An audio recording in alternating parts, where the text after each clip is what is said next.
C'est pas anodin de visiter une église, parce qu'on ne visite pas une piscine ou une bibliothèque municipale.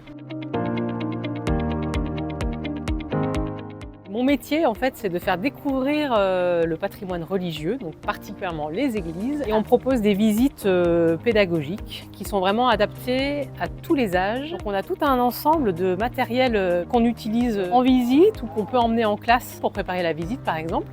Donc il y a des maquettes qui sont à construire, donc ça permet de comprendre les grands principes de l'architecture. Et puis il y a des maquettes qui sont déjà construites, mais qui permettent d'expliquer l'architecture romane ou l'architecture gothique.